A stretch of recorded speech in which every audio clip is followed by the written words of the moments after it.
나는 전능하신 아버지 하나님, 천지의 창조주를 믿습니다.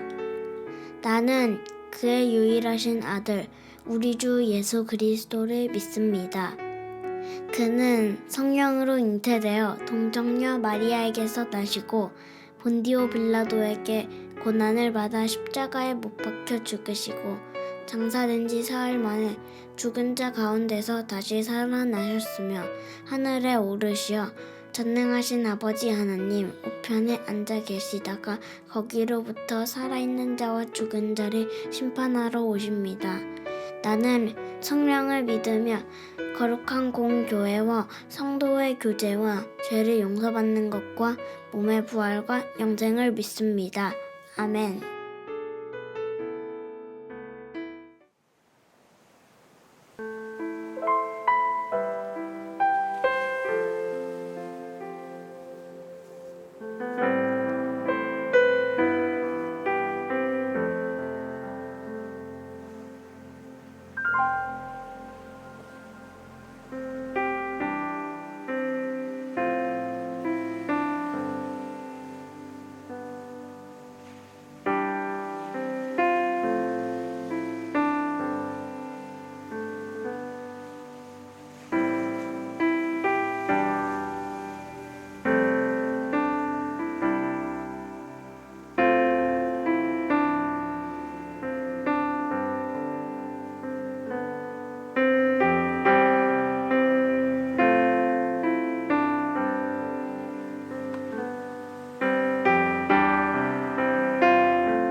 지난 월요일에는 강릉시에 산불로 인한 긴급 재난 문자가 왔습니다.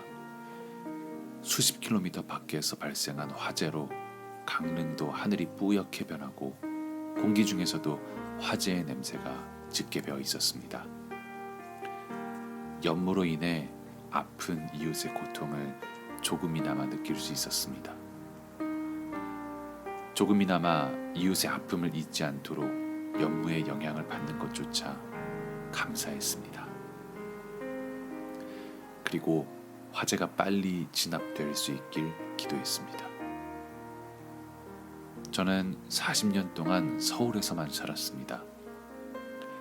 아마 지금도 서울에 살았으면 걱정을 했겠지만 강릉에 사는 것만큼 걱정하지는 않았을 것입니다. 지금 여기에 사는 것처럼 공감하지도 못했을 것입니다.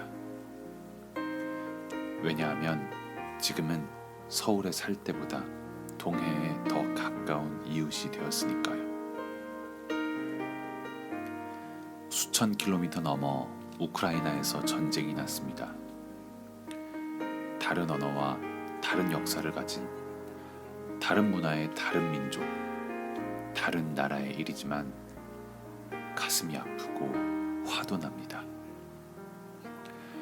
아마 동해와 강릉처럼 우크라이나 가까이에 살았다면 더 슬프고 더 아프지 않았을까요? 더 가까이에 살아서 미사일 소리도 들리고 총소리도 들었다면 훨씬 두려웠겠죠. 아마 더 많이 공감했을 것입니다. 더 가까운 이웃이니까요. 하지만 거리가 멀고 역사와 언어와 문화가 달라도 가까운 이웃이 될 수도 있습니다. 간절히 기도한다면. 우크라이나의 아픔으로 눈물을 흘리며 기도하기 원한다고, 그들의 간절함으로 전쟁이 멈추기를 우리도 소망한다고,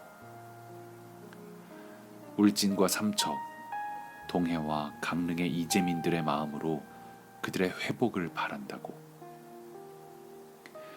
망연자실하게 넋을 잃고 앉아서 절망에 빠진 그들의 마음 가운데 소망을 심어달라고, 황량하게 불타버린 산과 들에 새로운 새싹이 피어나게 해달라고, 그들과 동일한 마음으로 간절히 바랍니다. 제발 하루빨리 일상을 회복하고 웃음을 되찾길. 화재로 인한 이재민들과 우크라이나를 위해 함께 기도합시다. 하나님 아버지, 화재로 인해서 불타버린 땅들을 회복시켜 주세요. 화재로 인해 힘들어하는 사람들에게 소망을 주세요. 우크라이나에 일어난 전쟁을 멈춰 주시고 평화를 주세요. 우크라이나의 전쟁 난민들을 도와주세요.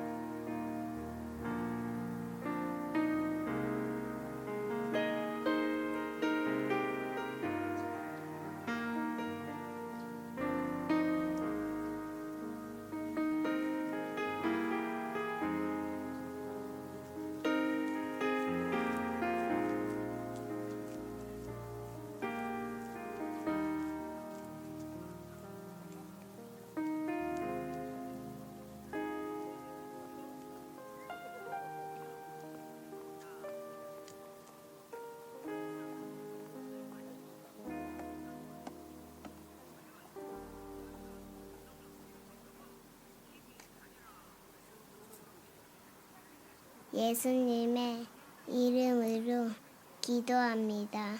아멘.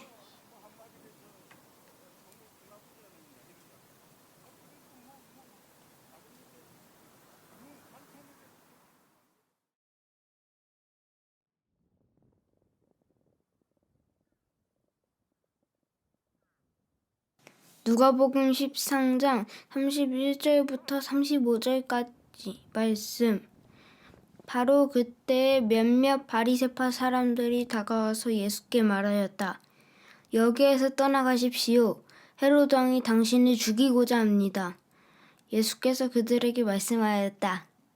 가서 그 여우에게 전하기를 보아라, 오늘과 내일은 내가 귀신을 내쫓고 병을 고칠 것이요 사흘째 되는 날에는 내 일을 끝낸다 하여라. 그러나 오늘도 내일도 그 다음 날도 나는 내 길을 가야 하겠다.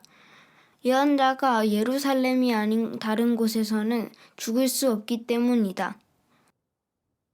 예루살렘아, 예루살렘아, 예언자들을 죽이고 내게 파송된 사람들을 돌로 치는구나. 암탉이 제 새끼를 날개 아래에 품듯이 내가 몇 번이나 내 자녀를 모아 품으려 하였더냐. 그러나 너희는 그것을 원하지 않았다. 보아라, 너희의 집은 버림을 받을 것이다. 내가 너희에게 말한다. 너희가 말하기를 주님의 이름으로 오시는 분은 복되시다 할 그때가 오기까지 너희는 나를 다시는 보지 못할 것이다. 아멘. 예루살렘을 향해 여행을 하고 계신 예수님 앞에 바리새파 사람들이 나타나서 말합니다. 여기에서 떠나가십시오. 헤롯 왕이 당신을 죽이려고 합니다. 예수님은 도망가지 않고 오히려 헤롯 왕에게 이렇게 전하라고 말씀하십니다. 보아라, 오늘과 내일은 내가 귀신을 내쫓고 병을 고칠 것이요 사흘째 되는 날에는 내 일을 끝낸다. 그리고 이어서 말씀하십니다. 그러나 오늘도 내일도 그 다음 날도 나는 내 길을 가야 하겠다. 예언자가 예루살렘이 아닌 다른 곳에서는 죽을 수 없기 때문이다. 예수님은 자신의 길을 알고 그 길을 끝까지 걸어가십니다. 이 말씀을 보면서 이런 생각이 듭니다. 과연 나의 길은 어디일까? 내가 죽어야 할 곳은 어디일까? 예수님께서 무슨 일이 있더라도 분명히 가야 할 자신의 길을 가신 것처럼 우리도 어떠한 상황 속에서도 포기하지 않고 우리의 길을 가야만 합니다. 사도행전 20장 22절부터 24절에는 사도 바울이 에베소에서 고별 설교를 하는 장면이 있습니다. 보십시오. 이제 나는 성령에 매여서 예루살렘으로 가는 길입니다. 거기서 무슨 일이 내게 닥칠지 나는 모릅니다. 다만 내가 아는 것은 성령이 내게 일러주시는 것뿐인데 어느 도시에서든지 투옥과 환난이 나를 기다리고 있다는 것입니다. 그러나 내가 나의 달려갈 길을 다 달리고 주 예수께 받은 사명, 곧 하나님의 은혜의 복음을 증언하는 일을 다 하기만 하면 나는 내 목숨이 조금도 아깝지 않습니다. 또한 사도행전 21장 10절부터 13절에는 바울이 가이사랴에서 이별하는 장면이 나옵니다. 우리가 여러 날 머물러 있는 동안에 아가보라는 예언자가 유대에서 내려와 우리에게 와서 바울의 허리띠를 가져다가 자기 손과 발을 묶고서 말하였다. 유대 사람이 예루살렘에서 이 허리띠 임자를 이와 같이 묶어서 이방 사람의 손에 넘겨줄 것이라고 성령이 말씀하십니다. 이 말을 듣고 그곳 사람들과 함께 우리는 바울에게 예루살렘으로 올라가지 말라고 간곡히 만류하였다. 그때 바울이 대답하였다. 왜들 이렇게 울면서 내 마음을 아프게 하십니까? 나는 주 예수의 이름을 위해서 예루살렘에서 결박을 당할 것뿐만 아니라 죽을 것까지도 각오하고 있습니다. 사도 바울은 어느 도시에서 어떤 고난을 당하더라도 자신의 길을 달려간다고, 주님께 받은 사명, 복음을 증언하는 일을 다하기 위해서라면 목숨도 아깝지 않다고 고백합니다. 다른 사람들은 바울이 결박당할 것을 걱정하지만 바울은 결박이 아니라 죽는 것도 각오하고 있다고 말합니다. 바울에게는 하나님의 복음을 전하는 것이 사명이었습니다. 최근 울진과 삼척, 동해와 강릉에 산불이 있었습니다. 이 산불로 인해 울진과 삼척 지역에는 19,000헥타르 이상의 지역이, 또 강릉과 동해에는 4,000헥타르 이상의 지역이 피해를 입었습니다. 뿐만 아니라 100명이 넘는 수많은 이재민들이 생겼습니다. 너무나도 마음이 아픈 일입니다. 이 일에 수천 명의 소방관들이 투입이 되었습니다. 또 안타깝게도 순직하신 소방관도 있었습니다. 이 수많은 소방관들이 위험에도 불구하고 화재 지역으로 달려간 이유는 무엇일까요? 바로 화재의 위험으로부터 사람들을 구하고 더 이상의 피해가 없도록 하기 위해서입니다. 이것이 바로 소방관의 사명입니다. 정말 감사하게도 많은 소방관들이 사명에 충성한 덕분에 수많은 사람들이 목숨을 구하고 또 더 큰 피해를 막을 수가 있었습니다. 너무나도 감사한 일입니다. 지금 이 시간에도 우크라이나에서는 러시아의 침공으로 인해 전쟁이 진행 중입니다. 수많은 나라가 러시아의 침략을 반대하고 전 세계 모두가, 심지어는 러시아의 사람들조차도 전쟁을 멈춰야 한다고 말하고 있지만 쉽게 끝날 것 같지 않습니다. 이런 전쟁 와중에 우크라이나의 대통령 젤렌스키의 지지율이 무려 91%가 넘었습니다. 전쟁이 일어나기 전인 지난 1월에는 젤렌스키 대통령에게 전쟁 지휘관의 역량이 있냐는 설문조사에 단 32%만이 그렇다고 대답을 했고 무려 53%가 그렇지 않다고 응답했습니다. 게다가 재선 지지율은 23%에 불과했었습니다. 지금 그의 지지율이 91%까지 오른 것은 전쟁 중에 그의 행보 때문입니다. 그는 나는 여기 있다 라고 말하며 수도를 지키는 모습을 보이고, 우리는 결코 무기를 내려놓지 않을 것이다 라며 국민들의 사기를 북돋고 있습니다. 그의 얼굴에서는 포기, 절망, 두려움이 아닌 용기와 희망이 가득함을 느낄 수 있습니다. 이것이 바로 대통령의 사명입니다. 전쟁이 났다고 해서 가장 먼저 도망가거나 자신의 안위만 챙기는 것이 아닌 나라와 국민과 함께 자리를 지키고 희망과 용기를 북돋워주는 것. 젤렌스키 대통령은 대통령으로서의 사명을 잘 수행했기 때문에 우크라이나 국민들도 그를 지지하는 것이죠. 사명이란 존재의 이유이며 살아가는 목적입니다. 또 반드시 걸어가야 할 길이며, 만약 그 길에 죽음이 있다면 죽음의 이유가 되기도 합니다.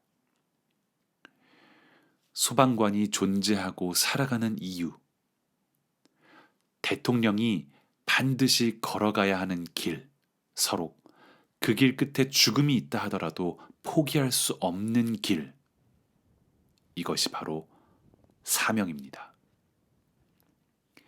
오늘 말씀에서 예수님의 사명은 예루살렘을 구원하는 것입니다. 마치 암탉이 자기 날개 아래 병아리들을 품듯 이스라엘을 품는 것입니다. 죄와 사망의 위험에 둘러싸인 병아리들을 너무나도 사랑하시기 때문입니다. 그런 예수님의 마음도 모르고 이스라엘은 끊임없이 예언자들을 죽이고 계속 날개를 비집고 벗어나 죄와 사망을 향해 떠나려 합니다. 그리고 그 모습이 오늘 우리의 모습과 다르지 않습니다. 매일 하나님의 사랑으로 우리를 감싸 안아 주시려 하지만 연약한 우리의 눈이 세상을 바라보고 간사한 우리의 손이 날개를 벌리고 완악한 우리의 발이 죄를 향해 달려갑니다. 그런 우리를 향해 예수님은 버림받을 것이라고, 다시는 나를 보지 못할 것이라고 저주하시는 듯합니다. 하지만 그렇지 않습니다. 예수님은 사랑의 마음으로 우리에게 경고하십니다. 주님의 이름으로 오시는 분은 복되십니다 라는 고백, 회개의 고백, 하나님께로 돌이키는 고백을 하라고 말씀하십니다. 이제 사랑과 구원의 날개 아래 들어오라고 말씀하십니다. 사랑하는 나그네 여러분, 예수님의 사명은 바로 우리입니다. 우리를 구원하시는 것이 예수님의 사명입니다. 예수님은 지금 이렇게 예배드리고 있는 우리를 구원하시기 위해서 그 길을 끝까지 걸어가셨습니다. 우리는 바로 그런 사랑을 받은 사람들입니다.